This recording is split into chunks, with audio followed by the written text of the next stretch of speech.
I was told no blacks allowed in my own country. Imagine leaving your home country in Africa, you go to the United States, by the time you come back to your village, some white people are living not only in your village, they kick you out of your own compound where you come from. When they figure out that you're actually popular on social media, they get threatened by your numbers. Or again, and the biggest thing is, if you're dating a whitey and now they feel like they can let you in.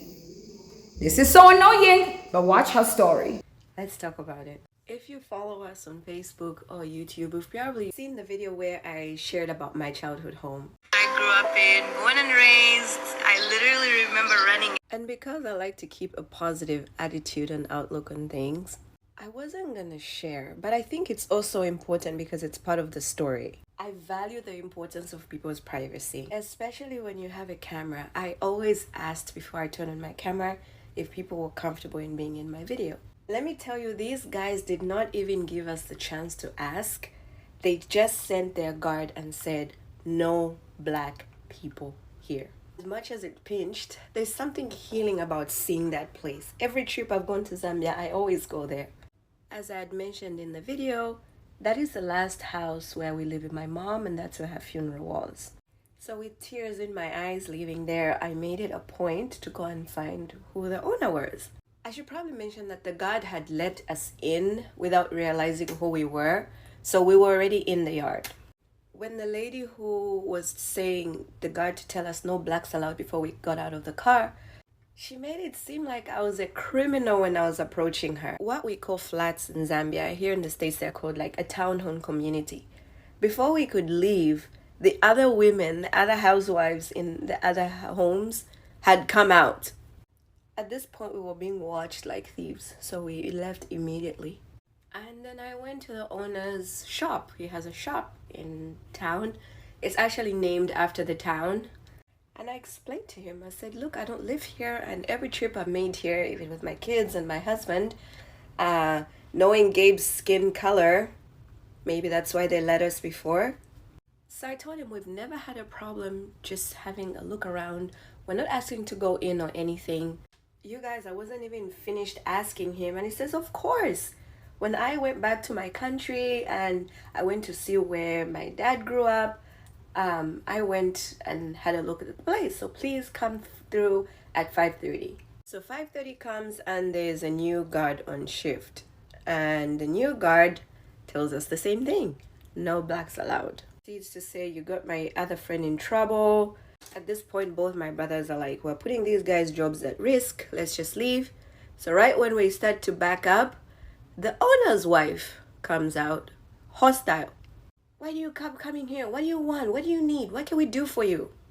So I let her know I had been to the store and spoken to her husband, and she immediately calls him. The irony in all this is that I do understand their language and I do understand what she's saying, and it's not very nice.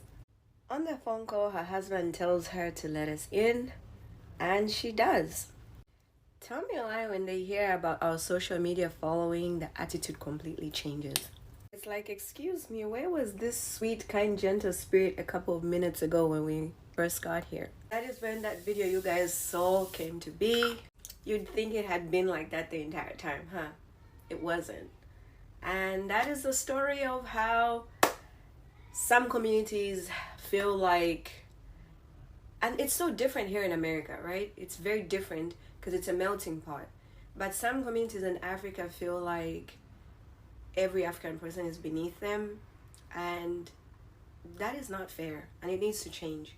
So if you watch this video, if you know who I'm talking about, I would appreciate if you respect their privacy, but it needs to change. There needs to be some change. Don't accept people treating you any less than you are, and if you're on the other side, don't treat anyone less than they are, even if they work for you. Of course, it's just so usual and normal for us African people when we go overseas or when we intermarry with the other people. Of course, we always come back to the continent, most especially because you want that for your kids, right? Like, she's very successful. She's a YouTuber. She's a TikToker, content creator. They are flourishing, literally. They are having a good life with her husband. Life is nice.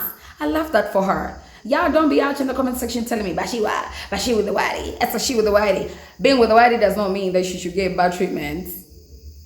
But also, it's a problem that I find that African people, even in our own countries, we cannot get good treatment unless if we show up with a whitey. Like, how? This story has reminded me of another story that's sparking around Kampala, Uganda, where I live. And guess what? There's a Chinese restaurant that is stopping black people in Uganda from entering the restaurant. Now, guess who is petty? Natkunda Esther I am gonna take my yes to that restaurant and see if I get kicked away. And of course, if I get kicked away, y'all know I'm about to open my mouth and talk about it. Because the problem is, somebody cannot come as an intruder and then we coexist because we let you. We exist here together, but then you have more powers on that land more than me, the native. How does that work? I have noticed so many times that when a black woman, most especially, is dating a white man, she's more acceptable in African society. I know this sounds very crazy, but imagine as a black woman in African society, when it comes to high-end places, you cannot even enter unless if you show up with a white man.